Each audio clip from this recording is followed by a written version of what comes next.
Hello les amis, bienvenue dans cette nouvelle vidéo, je suis très contente de vous retrouver. Aujourd'hui, l'univers a un plan pour vous.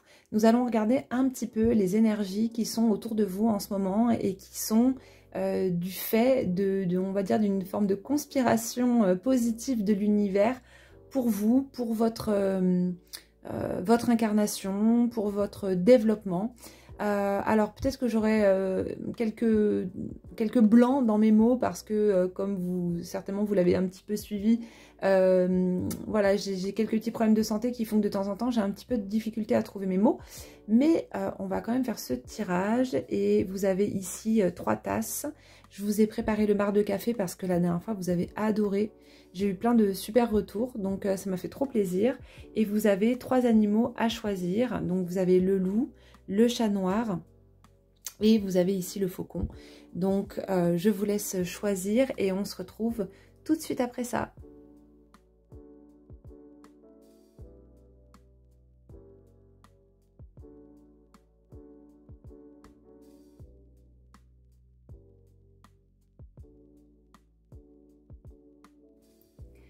Bienvenue dans ce premier choix les amis. Alors voici la carte que vous avez sélectionnée. Ici on est avec le loup et l'églantier. Donc l'églantier qu'on appelle aussi le cynorhodon si je ne m'abuse. Alors moi je le connais d'ailleurs, je l'appelle plutôt cynorhodon parce qu'il y a quelques années je ramassais ses fruits pour essayer d'en faire des gelées, des confitures.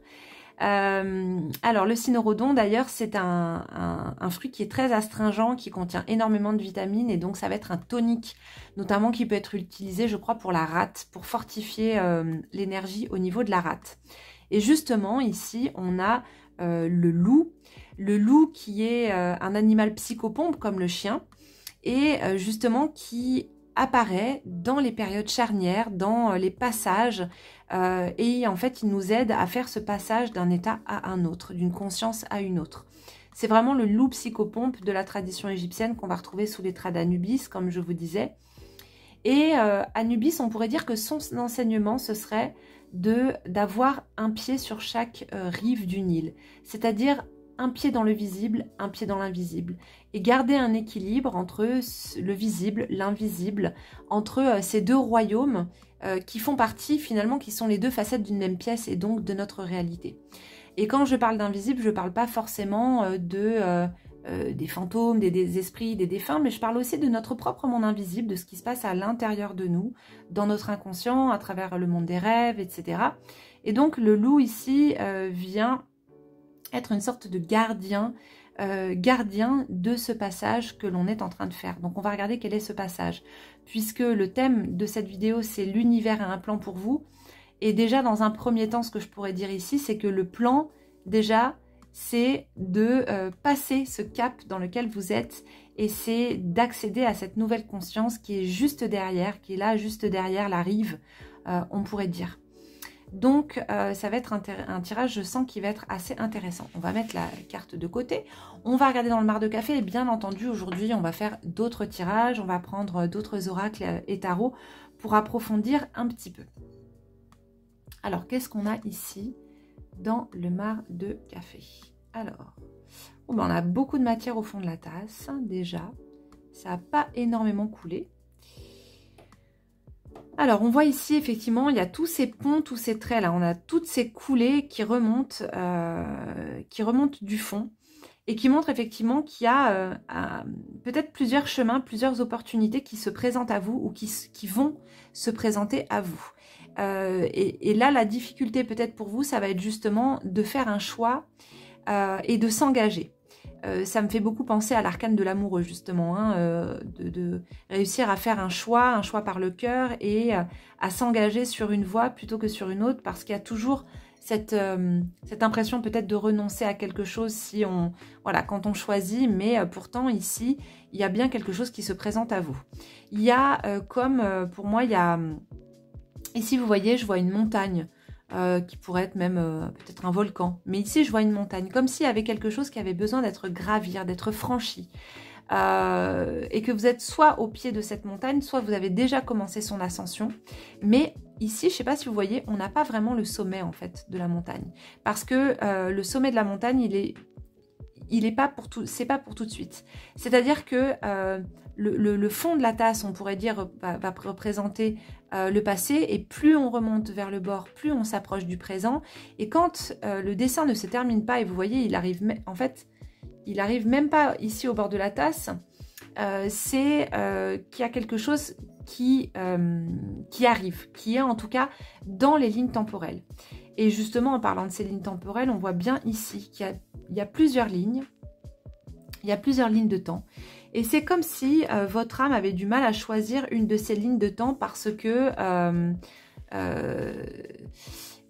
par peur de se tromper en fait, par peur de louper le coche, de louper une opportunité si vous prenez un chemin plutôt qu'un autre. Ici, alors je ne sais pas si vous voyez, mais il est magnifique, vraiment on voit un œil de dragon ici, il est superbe, il y a vraiment cette énergie de feu. On pourrait aussi voir une tête de loup, hein. On a encore vraiment cette énergie du loup qui est très présente, mais dans tous les cas, il y a cette notion de gardien, de gardiennage, de quelqu'un qui veille à ce que le plan dans lequel vous êtes embarqué en ce moment puisse vraiment émerger, puisse naître. Je vois aussi un nez. Alors le nez, dans la tradition égyptienne, je ne sais pas si vous le voyez, il est juste là, on voit les narines ici, il est hyper bien dessiné en plus. Voilà, j'espère que vous arrivez à le voir. Le nez dans la tradition égyptienne, en fait, c'est par le nez que l'on arrive à ressentir le divin, à sentir la divinité qui s'approche et sa présence. Donc, on est dans un sens qui est très subtil.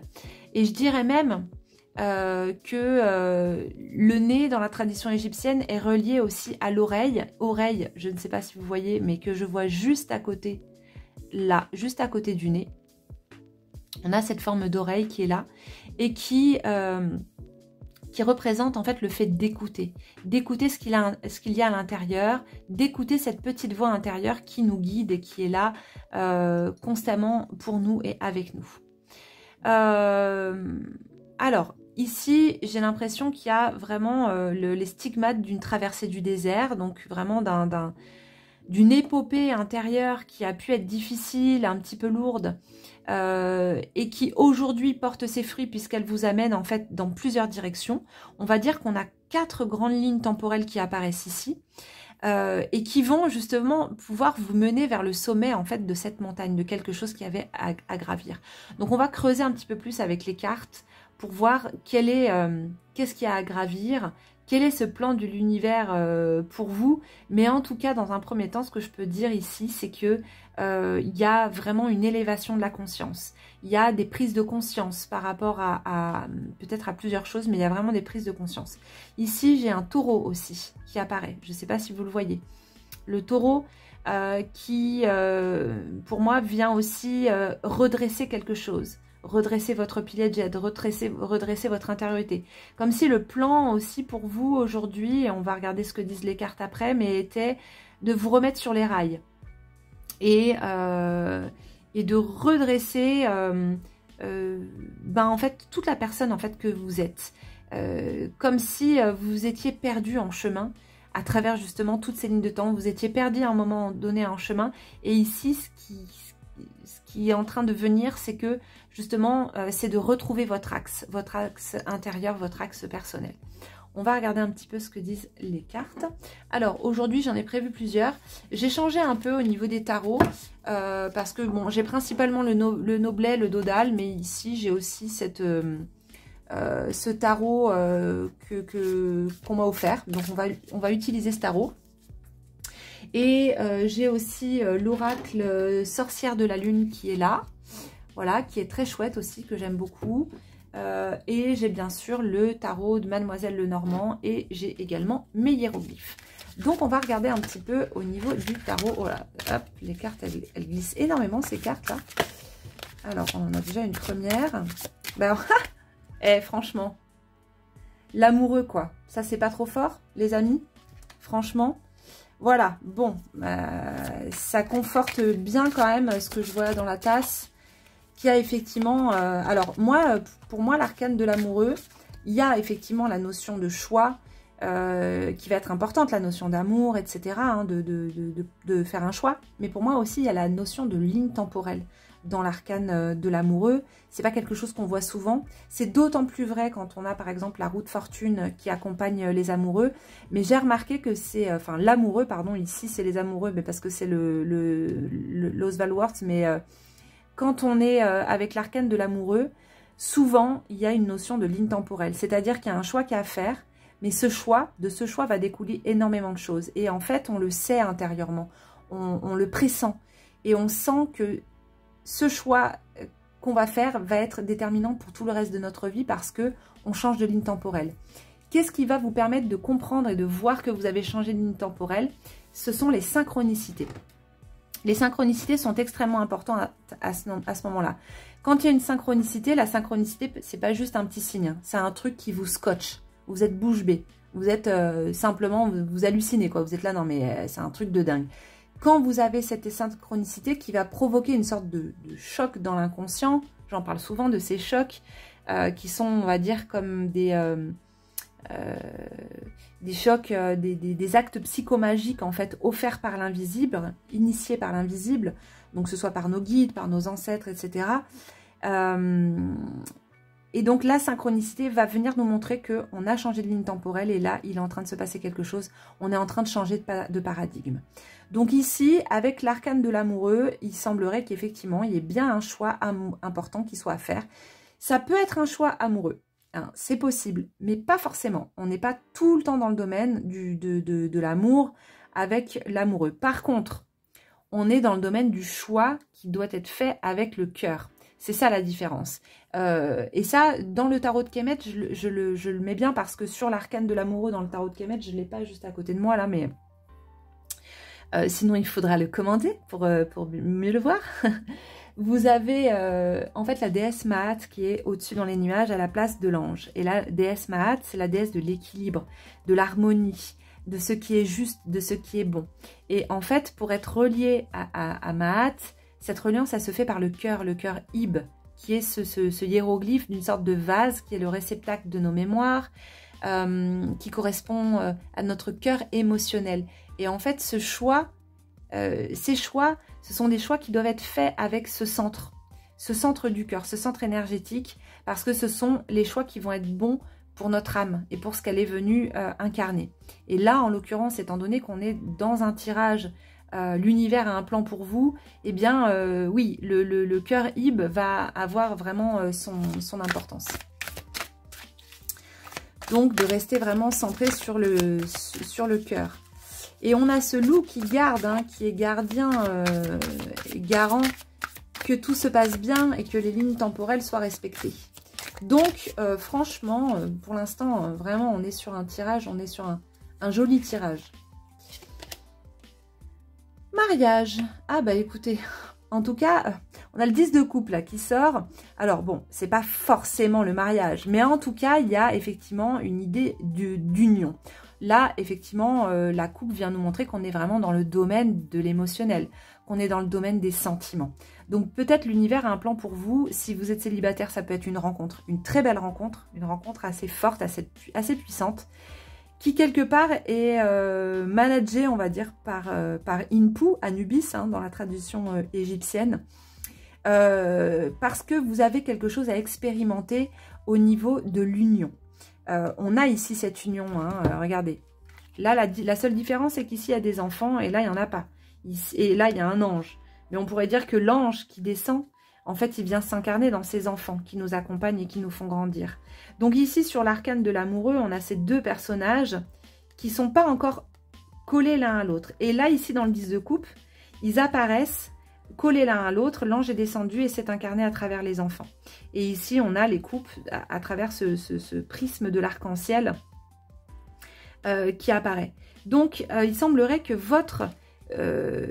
là, actuellement, le plan de l'univers et ce que vous avez expérimenté est en lien avec l'union.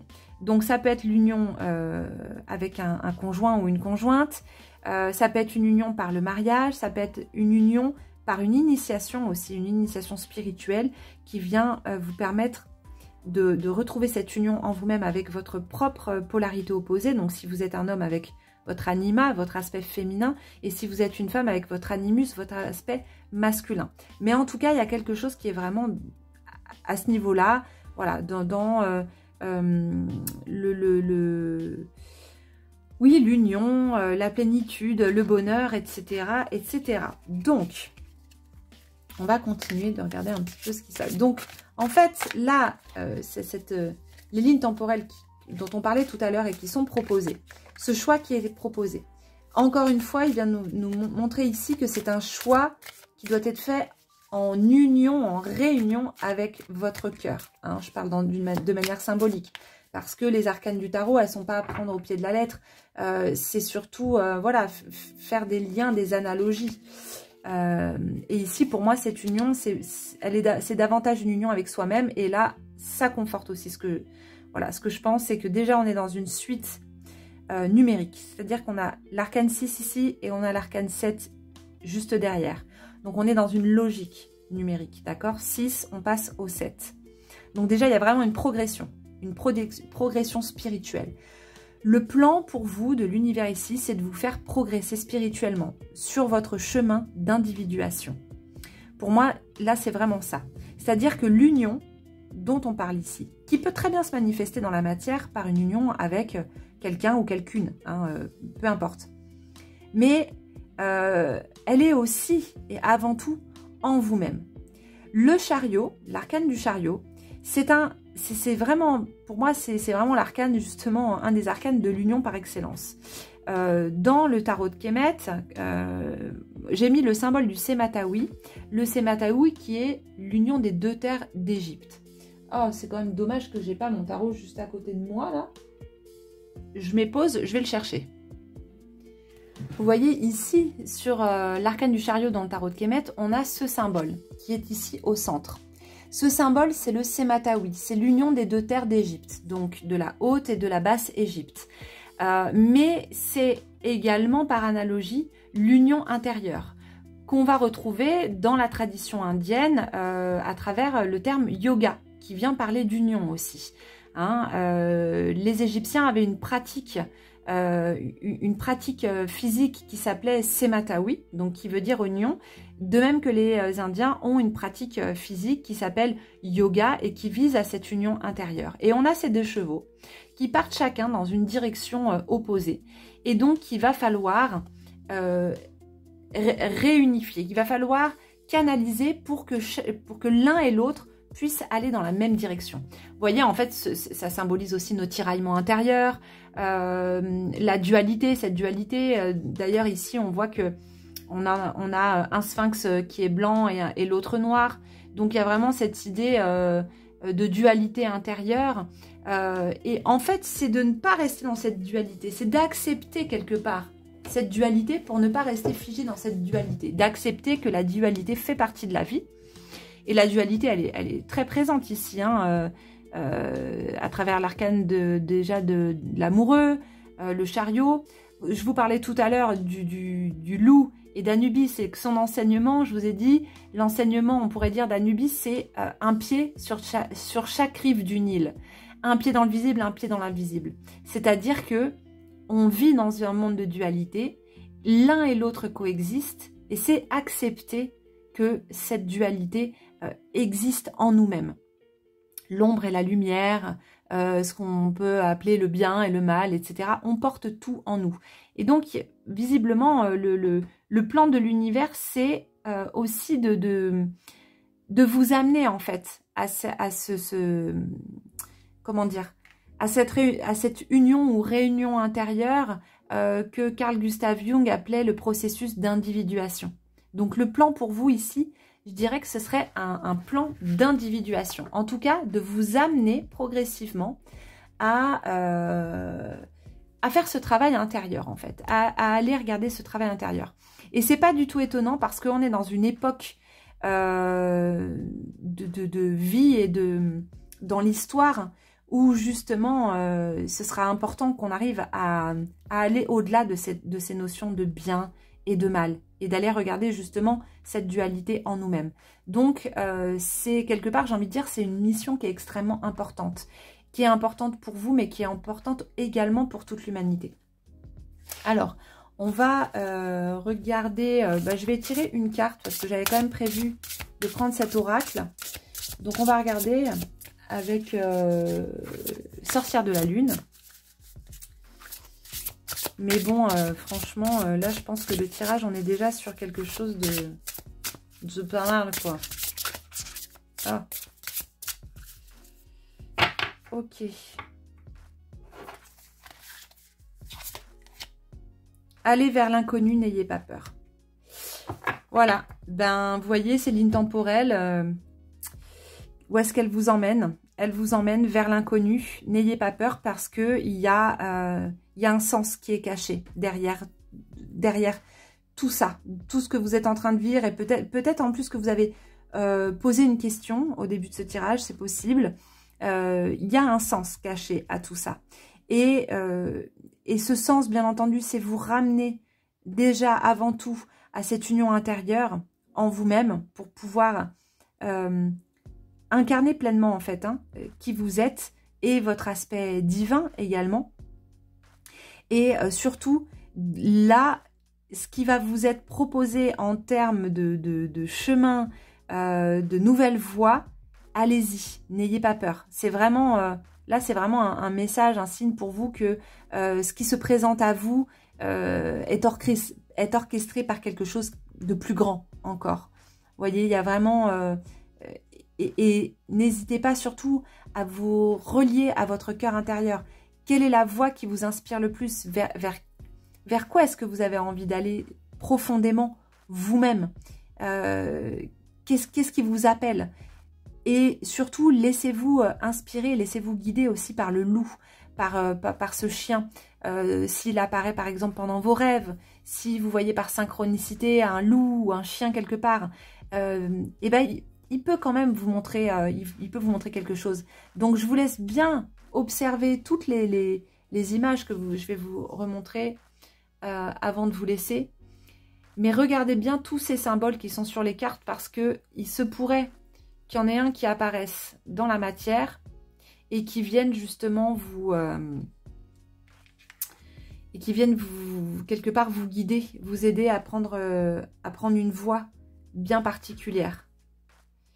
On a quand même en plus pas mal de symboles. Vous avez ici les sphinx. Il y a quand même il y a la ville, il y a ce prince avec ce spectre dans les mains. Ce sceptre, pardon. Ici, on a la déesse Kali aussi qui est présente. Donc voilà, si vous voyez un de ces symboles quelque part, n'hésitez pas à le prendre justement comme un signe et pour vous laisser guider en fait vers cette nouvelle voie, ces nouveaux chemins qui s'ouvrent à vous. Parce que là, clairement, vous êtes à un moment charnière de votre existence et l'univers vous pousse à retourner en vous-même pour retrouver cette union. Et je pense bien entendu à l'union du masculin et du féminin parce que c'est vraiment ce mariage intérieur de la lune et du soleil, du roi et de la reine qui est très important, qu'on va retrouver beaucoup en alchimie, qu'on retrouve énormément dans la tradition égyptienne aussi, Isis et Osiris, toutes ces divinités en fait qui sont doubles, qui sont parèdres l'une de l'autre. On dit tout le temps, oui les Égyptiens, franchement c'est glauque, frères et sœurs, on les marie ensemble, c'est des divinités frères et sœurs qui sont mariés ensemble. Ce sont des parèdres, c'est pas du tout pareil, c'est pas la même chose, c'est-à-dire qu'ils sont le principe opposé de l'autre. Osiris est le principe masculin d'Isis et Isis est le principe féminin d'Osiris. Et c'est en ces termes-là qu'il est important de regarder aussi les mythes pour qu'ils puissent nous éclairer et pour justement qu'ils puissent nous guider à travers notre propre chemin intérieur. Chemin qui est représenté par le chariot, les choix, les différents choix et destinations par l'arcane de l'amoureux qui vient aussi nous parler de cette union masculin-féminin, de retrouver cette union en nous-mêmes avant toute chose. Et d'ailleurs, c'est en retrouvant cette union intérieure avec notre polarité opposée qu'en général, dans la matière, se manifeste celui que l'on attend, celui qu'on pourrait dire qui est notre parèdre. Voilà les amis, j'espère que ça vous a bien parlé ce tirage. Si c'est le cas, n'hésitez pas à me laisser un petit commentaire qui me fait toujours très plaisir. Et je vous dis à très vite pour un prochain tirage. Bye bye! Bienvenue dans ce choix numéro 2 pour ce tirage. L'univers a un plan pour vous. On va regarder un petit peu ce qu'est ce plan. Ça peut être tellement de choses différentes. En tout cas, ce qui va ressortir de ce tirage, c'est certainement, en tout cas, pardon, je l'espère, quelque chose que vous pressentez et qui, voilà, qui n'arrive pas pour rien. C'est quelque chose qui a été orchestré par l'univers et qui certainement va vous apporter plein de choses sur votre chemin d'incarnation. Donc, vous avez choisi le chat. Le chat et la lavande. Cette carte, elle est trop belle, ce petit minou d'amour là, trop mignon.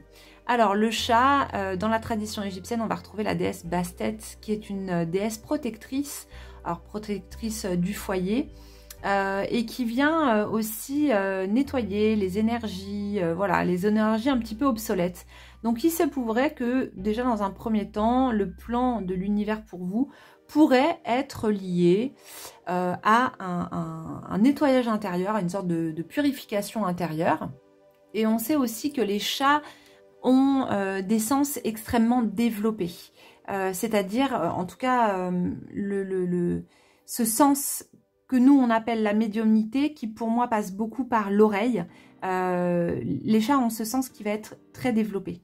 Ils vont ressentir les énergies, donc ils vont être à la fois protecteurs d'un lieu et en même temps ils vont permettre en fait de purifier ce lieu, principalement par leur queue qui va, on va dire, absorber les mauvaises énergies, nettoyer les mauvaises énergies. Donc le chat, c'est un petit peu un gardien dans la maison, puisque voilà, il va être garant, on va dire, de la propriété énergétique des lieux du lieu dans lequel on se trouve. Dans le cadre de ce tirage, donc l'univers a un plan pour vous, on va regarder un petit peu plus près, mais dans un premier temps, ce qui pourrait venir, c'est peut-être de prendre le temps en fait de développer un peu plus justement vos ressentis, votre intuition, votre capacité en fait à être autonome en fait dans toutes les pratiques un petit peu ésotériques, spirituelles. Là, c'est ça qui me vient pour l'instant. On va regarder un petit peu après avec le tarot. Mais là, c'est ça qui vient. Il y a ce côté... peut-être que vous êtes déjà en train de travailler sur ce côté un peu sorcière. Alors, c'est vrai qu'il est très en vogue. Beaucoup le critiquent. Moi, je trouve que c'est plutôt bien parce que je pense que c'est en démocratisant pardon, ces pratiques que ça va permettre en fait de rentrer dans les mœurs et qu'on sera plus vu comme des sortes de personnes complètement perchées. Le fait que ça se démocratise, je trouve que c'est une bonne chose.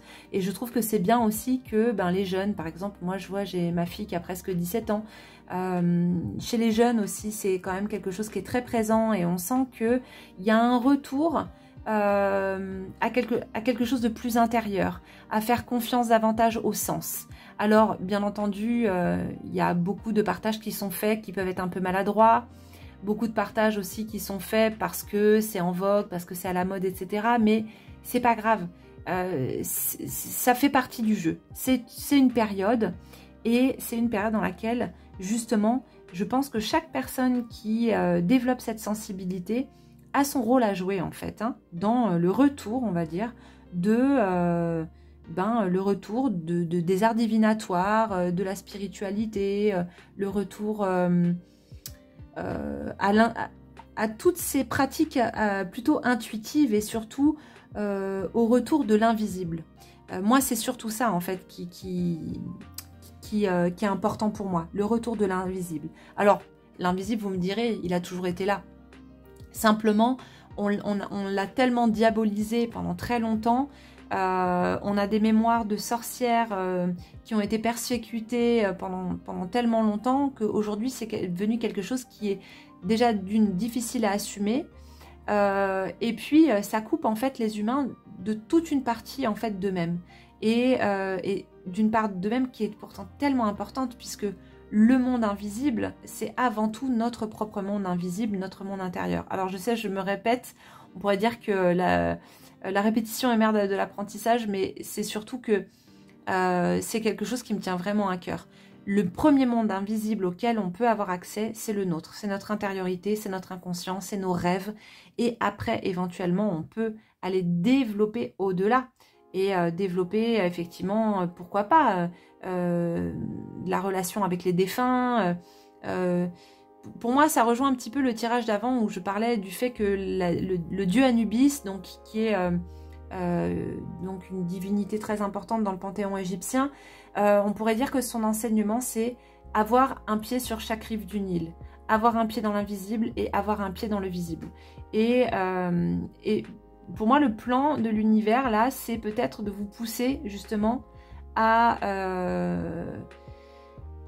garder ce pied, parce que vous avez ce pied dans le visible, il est là, de garder l'autre pied dans l'invisible. Et si vous avez vos deux pieds dans l'invisible, c'est de venir en remettre un dans la matière et de le remettre dans le visible, puisque c'est un équilibre entre les deux. Visible et invisible sont les deux facettes d'une même pièce, et donc il est important qu'il y ait un équilibre entre ces deux énergies. On va regarder un petit peu ce qu'on a dans notre petite coupe, dans notre tasse, avec le marc de café. Alors,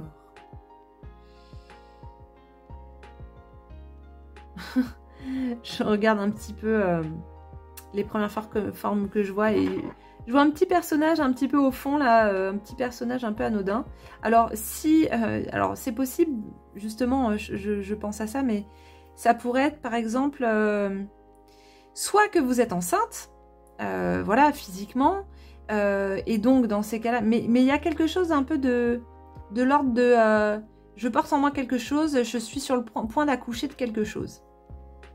Pour moi, il y a ça dans la tasse, déjà de prime abord. Déjà, j'ai l'œuf. Voilà, je pense que vous le voyez, hein, je m'approche un petit peu, mais ici, on a vraiment la forme de l'œuf. Ici, on a deux yeux très enfantins avec un petit nez. Tac, tac, tac. On va regarder un petit peu le reste.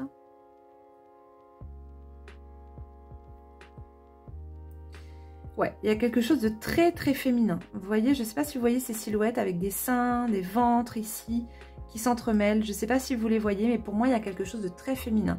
Ça peut être un travail, alors si vous êtes un homme, ça peut être un travail qui a été entamé justement sur votre féminin intérieur, ou alors, vraiment, on vous a appelé, vous êtes appelé à faire ce travail intérieur. Le chat, c'est quand même un animal qui est très yin, qui est très relié à l'aspect justement féminin, l'aspect anima. Ici, voilà, je vois vraiment tous ces féminins qui sont très présents. Et pour moi, le féminin, et j'en parlais déjà dans d'autres vidéos, hein, comme pour Annick de Souzenel, elle en parlait très bien, cette grande dame. Le féminin de l'être, c'est le féminin des profondeurs, c'est notre inconscient. C'est tout justement, c'est tout ce qui est caché et qu'on a besoin d'aller voir, d'aller regarder, d'aller connecter. Et pour moi, ce plan de l'univers qu'il y a là, c'est de vous amener à vous relier à votre féminin intérieur.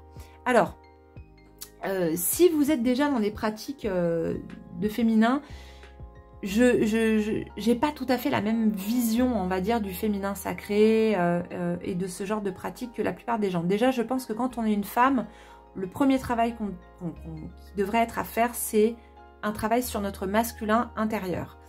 De réconciliation avec le masculin. Mais là, ce qui ressort, c'est le féminin. Donc, ok, donc je vais vraiment vous faire la lecture par rapport à ça. En plus, c'est marrant parce que regardez, la tasse qu'on a ici, c'est vraiment, c'est la seule tasse du tirage où il y a une femme au centre. Vous voyez, c'est marrant quand même. Franchement, je m'attendais pas du tout à ça. Bon, bref. Ce qui vient ici, c'est que il y a un travail qui est à faire de reliance avec votre inconscient. Il y a quelque chose à aller regarder, à aller chercher dans votre inconscient. Il y a quelque chose qui est sur le point de remonter, sur le point d'accoucher. Alors, ça peut être une ombre, mais moi, quand je parle d'ombre, un potentiel que vous avez refoulé. Ça peut être quelque chose où toute votre enfance, on vous a dit ouais, ça, non mais toi, de toute façon, ça, c'est pas ton truc, ça, c'est pas pour toi. Et donc, du coup, vous avez fait un trait sur quelque chose. Et là, c'est quelque chose qui est en train de revenir, peut-être progressivement. Eh bien, allez-y. Si c'est le cas, c'est vraiment un signe que vous pouvez vous remettre pleinement là-dedans. Il y a réellement quelque chose à récupérer, un potentiel à récupérer. Sinon, en tout cas, il y a un trésor caché, je dirais. Parce que vous voyez ici ce petit être que je vois au fond, là, tout au fond, qui est... Ici, on a le marc de café qui est bien noir. Et ici, dans la lumière, on a ce petit être qui arrive. Cette coquille d'œuf qui vient me dire quand même que là, il y a un trésor caché qui est en train, avec ce bouquet de fleurs juste au-dessus, il y a un trésor caché qui est en train de remonter vers la surface. Vous êtes en train de récupérer quelque chose. Ça peut être aussi une récupération de mémoire. En tout cas, ça peut être en lien effectivement avec, avec tout ce qui est de l'ordre de l'invisible, hein, des ressentis, de la médiumnité, etc. Mais ça peut être quelque chose aussi de beaucoup plus profond. C'est-à-dire, vous êtes en train peut-être de renouer avec une part de vous-même. Ça peut être aussi avec votre propre enfant intérieur. Vous êtes en train de récupérer quelque chose quand même d'assez profond. Et qui, pour moi, est lié au foyer. Donc, ça peut être à l'enfance, à la manière dont vous avez grandi. Parce qu'ici, on a quand même ce chat. Bon, voilà. Hein, moi, je fais tout de suite l'analogie avec Bastet, hein, qui est la gardienne du foyer, qui protège les enfants, etc., etc. Donc, on va regarder un petit peu plus en profondeur. J'ai changé de tarot. J'ai pas pris le Dodal ou le Noblet parce que c'est surtout les tarots que j'ai. J'ai pris celui-là qu'on m'a envoyé. Voilà, pour changer un petit peu. Et on va regarder un petit peu ce qui ressort. Mais on est quand même là sur la sphère féminine. Bon, en même temps, c'est vrai que vous qui me regardez, il y a des hommes. Hein. J'ai quand même des hommes qui m'envoient des messages. D'ailleurs... ça fait toujours trop plaisir ben voilà, d'être vu aussi, pas que par des femmes, mais qu'il y a aussi des hommes qui regardent. Ça prouve bien qu'ils sont quand même aussi reliés à cette part d'eux-mêmes. Mais là, principalement, c'est vrai que c'est un tirage pour moi qui vient vraiment parler du féminin. Donc, qu'est-ce que ça vient nous dire d'autre?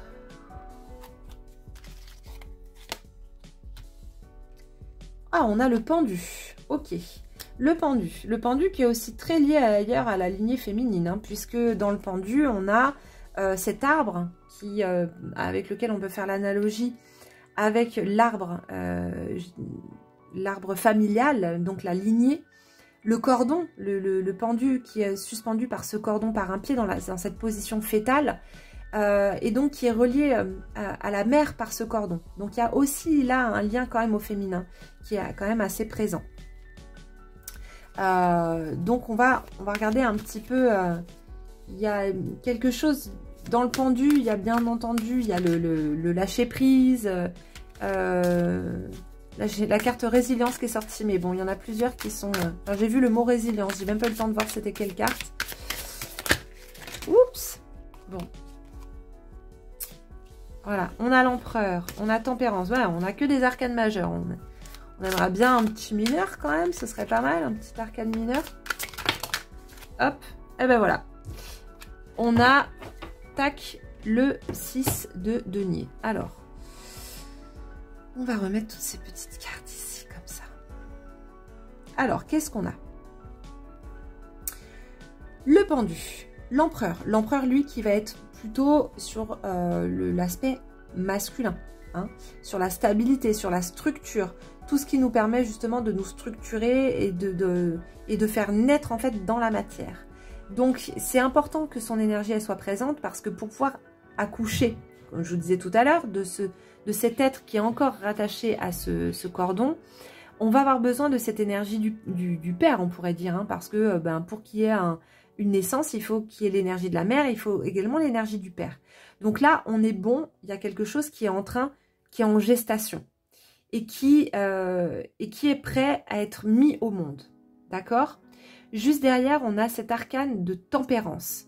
Tempérance qui vient, elle, nous parler d'équilibre, d'équilibre des opposés, de rééquilibrage émotionnel, de retrouver une harmonie, de faire attention à ne pas aller dans les extrêmes.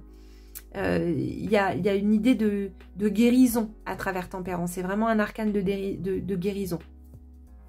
Donc là, le plan que l'univers a pour vous, on pourrait dire, c'est de pouvoir justement mettre au monde ce que vous avez à mettre au monde en toute sécurité. Si c'est un enfant, concrètement, si vous êtes enceinte, c'est d'apporter en fait cette sécurité au sein du foyer, de bien préparer la naissance de cet enfant qui est à venir, Par exemple, vous pourriez mettre un tableau de l'arcane de tempérance au-dessus de son berceau, par exemple, pour justement, par effet vibratoire, les arcanes du tarot, quand ils sont imprimés en grand, surtout quand c'est des cartes de tarot source, ils vont avoir une puissance vibratoire qui va rayonner en fait autour. Donc par exemple, avec un bébé, on peut tout à fait mettre tempérance, c'est une super carte parce qu'en plus c'est un ange, donc il y a vraiment l'idée de protection qu'on a aussi avec ce chat. Si c'est un projet que vous avez, ici l'univers vous dit que ce projet est important à ses yeux et que cet accouchement doit se faire dans un cadre sain, équilibré et harmonieux. Il y a, si c'est un projet, donc par exemple professionnel, hein, un projet, oui, professionnel, personnel, etc. En tout cas, tout ça vous mène vers un grand oui. Vous voyez, ici, on a tous ces oui. Ça vous mène vers un grand oui. C'est-à-dire que c'est un projet qui peut vraiment aboutir concrètement dans la matière, qui peut vous rapporter de l'argent, bien entendu, qui peut effectivement vous permettre de créer une communauté, voilà, d'avoir vraiment en fait du soutien autour de vous. Bref, c'est quand même un super beau tirage que vous avez. C'est un tirage qui est très féminin, comme je vous disais. Il y a quelque chose qui a besoin d'être accouché, qui attend de naître. Et si vous êtes dans le domaine justement du féminin sacré, de toutes ces choses-là, et que vous avez un projet en lien avec ça, bah, l'univers vous dit oui. Vous dit oui et vous apporte même, on va dire, sa protection avec tempérance. Mais pour que ce projet puisse naître, ce sera important d'apporter quand même de la structure à ce projet. Hein, parce que une forme de discipline et d'organiser les choses pour que cet enfant, on pourrait dire, hein, ce bébé, ce projet ou ce bébé puisse arriver et que tout soit prêt pour lui pour l'accueillir en fait comme il se doit. Pour moi, c'est vraiment ça là qui vient. Alors, j'avais dit que je tirerais une petite carte de la lune là. Je sais même plus comment il s'appelle celui-là. Sorcière de la lune. J'arrive pas à me rappeler moi les noms des... À part mes vieux tarots d'Odal, Noblet, le Lenormand et le tarot de Kemet, j'ai toujours du mal.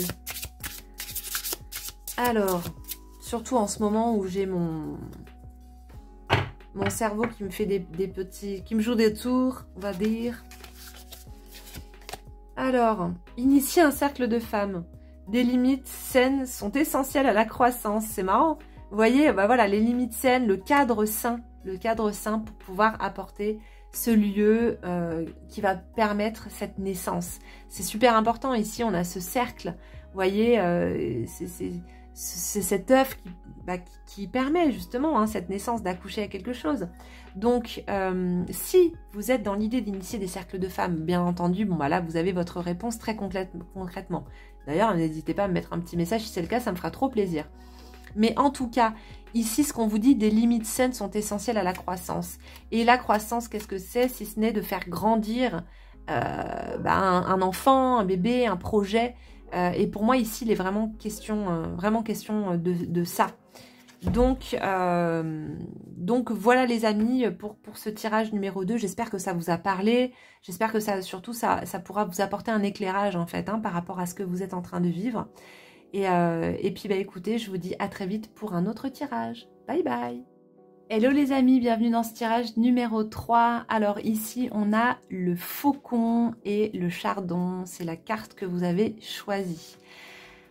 Alors, bon, il y a pas mal de choses à dire déjà, rien que sur cette carte. Alors déjà, on a le chardon. Je vais commencer par le chardon. Le chardon, c'est une plante, vous savez, ça pique.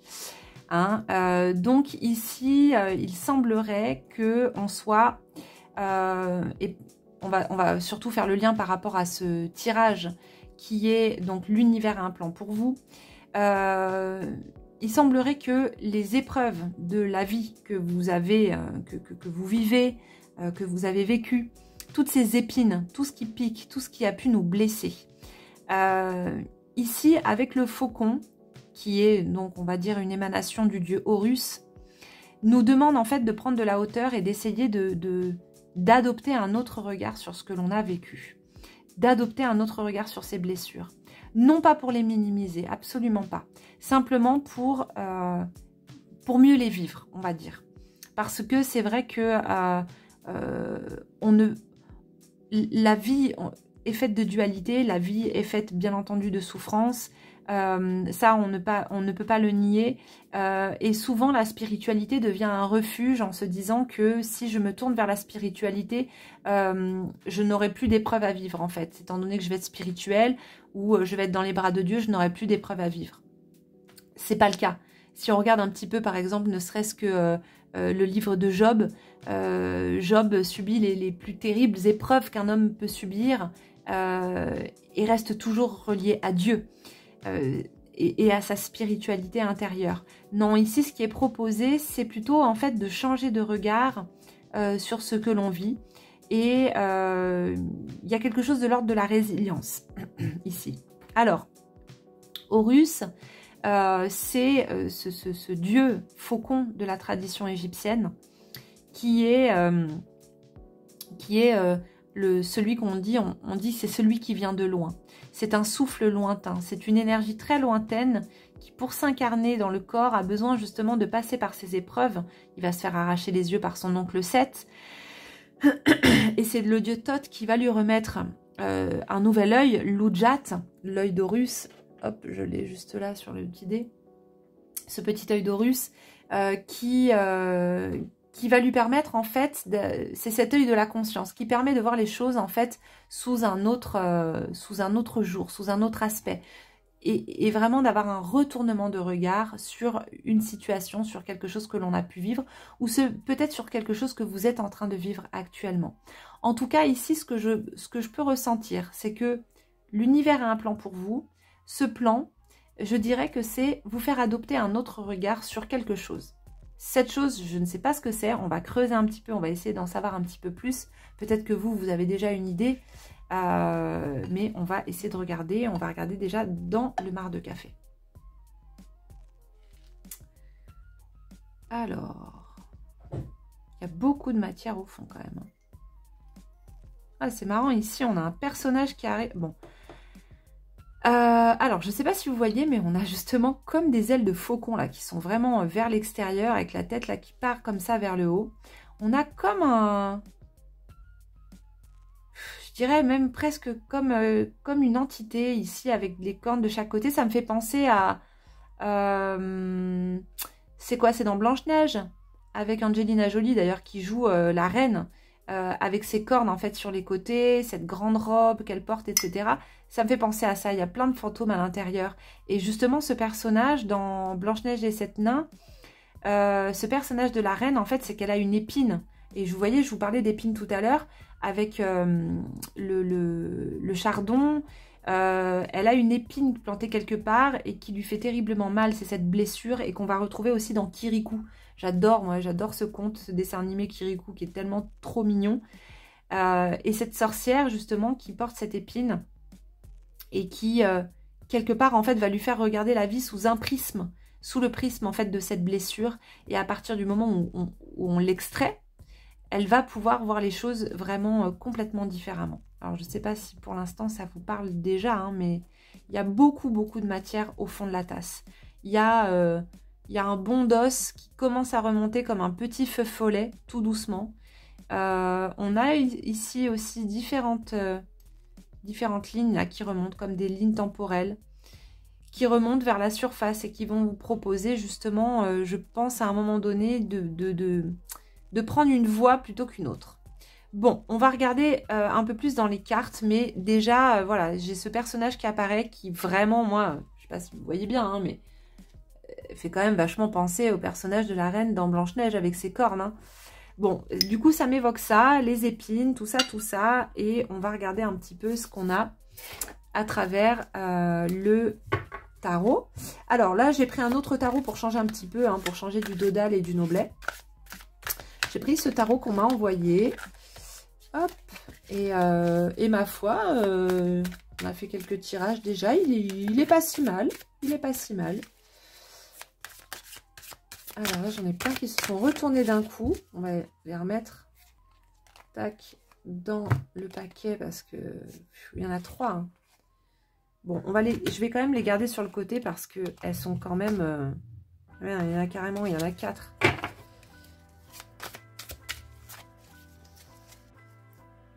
Je suis désolée, j'ai encore ce téléphone qui coupe pour cette fucking mise à jour qui me prend la tête, que je ne veux pas faire. Donc désolée, on continue le tirage. Alors, donc ici, on est avec ce faucon et ces chardons. Qu'est-ce que ça vient nous dire? Fardeau. Le 10 de bâton. Voilà, la première phrase que je vois au-dessus, c'est fardeau. 10 de bâton. Oui, c'est vrai que le 10 de bâton, ça peut être un peu lourd. Hein. Bon, on va tirer d'autres cartes. On va voir un petit peu ce qu'on a après. Parce qu'effectivement, là, il y a quelque chose, je sais pas, une problématique particulière. On a l'arcane sans nom derrière. Bon, alors ici, elle s'appelle la mort, hein, mais pour moi, c'est l'arcane sans nom qui vient nous parler justement de transformation. Donc, effectivement, hein, de ce changement de regard sur un événement aussi. L'arcane sans nom, le pendu porte beaucoup ça, ce changement de regard, puisqu'il y a un retournement, le pendu se retrouve tête en bas, et donc voit le monde sous un autre angle, sous un autre jour. Mais avec l'arcane sans nom, en fait, on est carrément dans une grosse transformation, c'est quelque chose d'assez tranchant. Donc, qui vient couper avec des choses du passé, qui vient bouleverser un petit peu les choses. Donc, on a quand même, ici, on a aussi le 3 de bâton. Donc, ici, ce qui ressort, effectivement, c'est plus tout ce qui va être du domaine de la blessure. Tout ce qui va être du domaine de ce qui fait encore un petit peu mal, de ce qui est encore un peu douloureux et qu'on n'a pas encore tout à fait... on ne l'a pas encore vraiment éliminé. C'est-à-dire qu'ici, on a le 10 de bâton. Donc, il y a quelque chose de très lourd à porter sur son dos. Prenez 10 gros bâtons sur votre dos, mettez-les et vous verrez. Donc, il peut y avoir vraiment une surcharge mentale, une surcharge émotionnelle, beaucoup de responsabilités, beaucoup de stress, beaucoup de choses à faire en fait et beaucoup de contraintes. Voilà, il y a quelque chose vraiment de l'ordre de la contrainte qui est difficile. Derrière, on a l'arcane sans nom qui montre que cette contrainte, elle est encore présente. On n'a pas encore vraiment changé de regard. La transformation, elle est en cours, mais on ne l'a pas encore vraiment, traversée. Et derrière, on a le 3 de bâton. Donc déjà, il y a un allègement qui se fait. Parce qu'on passe de 10 à 3 bâtons. Qui est, on va dire, est beaucoup plus... il y a vachement plus de légèreté, vachement plus de souplesse dans le 3 de bâton que dans le 10 de bâton. Donc là, on va être plutôt sur... l'univers a un plan pour vous, pour moi, hein, ce qui est en train de se faire, c'est qu'il y avait quelque chose qui était lourd à porter pour vous.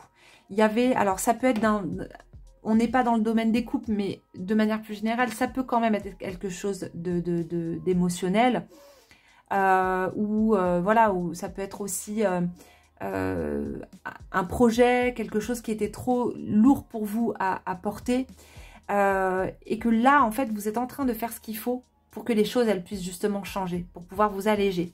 Et ce que ça va permettre, c'est en fait que ça porte ses fruits.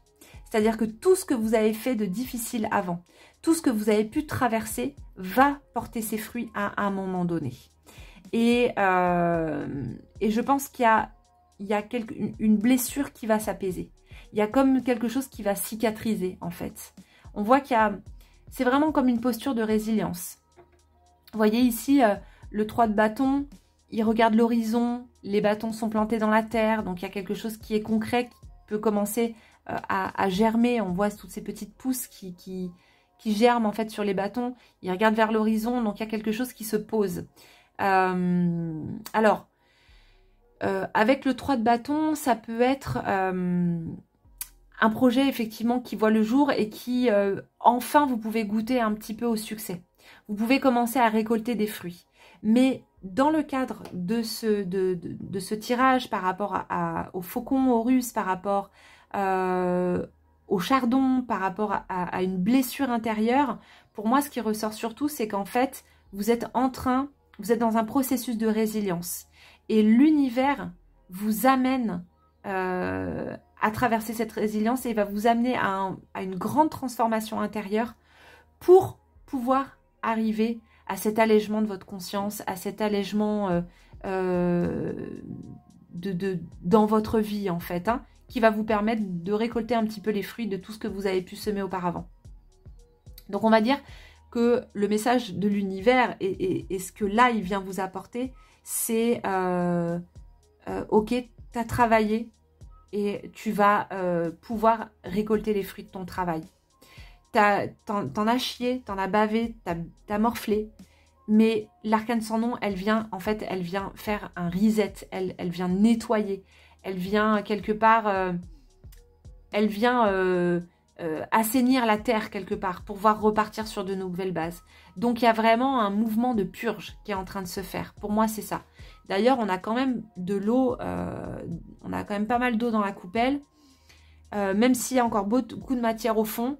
Il y a quand même un élan de se libérer en fait de quelque chose. Pour moi, c'est se libérer de cette blessure qui est là, qui est ici. Je ne sais pas si ça vous parle. En tout cas, si c'est le cas, n'hésitez pas à laisser un petit commentaire. Ça fera toujours plaisir. J'avais dit que je tirerais une carte de cet oracle, donc c'est ce que je vais faire. Voilà.